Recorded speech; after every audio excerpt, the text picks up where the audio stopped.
আলামিন পবিত্র কালামুল্লাহ শরীফের ভিতরে ঘোষণা করে দিয়েছেন রাসূল আমাদের জন্য শাফায়াত করবে। বলুন না সুবহানাল্লাহ।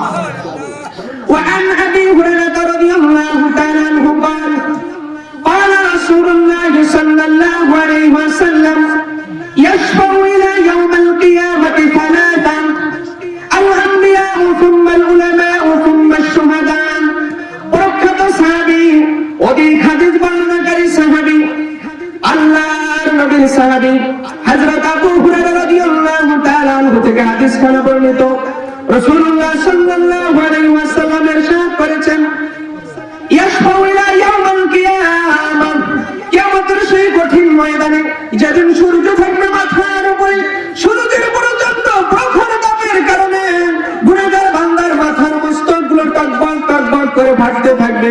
সেই কঠিন মুহূর্তে আল্লাহ রাব্বুল আলামিন তিন শ্রেণীর বান্দাদেরকে সুপারিশ করার অধিকার দেবেন। সুবহানাল্লাহ বলেন।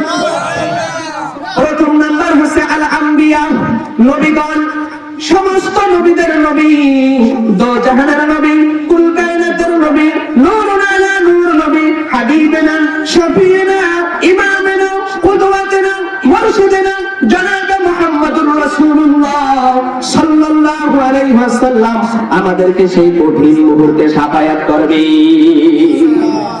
দ্বিতীয় নাম্বার হচ্ছে সুম্মা শুহাদা, যারা ইসলামের পথে শহীদ হয়েছে, তাওহীদের পথে শহীদ হয়েছে, জীবন দিয়েছেন, কিয়ামতের সেই কঠিন ময়দানে শুহাদায়ে কেরাম গুনাহগার বান্দাদেরকে টেনে টেনে সুপারিশ করে জান্নাতে নিয়ে যাবে।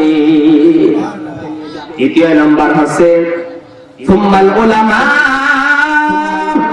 উলামায়ে কেরামগণ, যারা হক্কানি আলেম রয়েছে, যারা পীর মাশায়েখ রয়েছে, এই উলামায়ে কেরাম নেককার সালেহিন বান্দাগণ সেই কঠিন মুহূর্তে আল্লাহ রাব্বুল আলামিনের হুকুমে গুনাহগার বান্দাদেরকে টেনে টেনে টেনে জান্নাতে নিয়ে যাবে।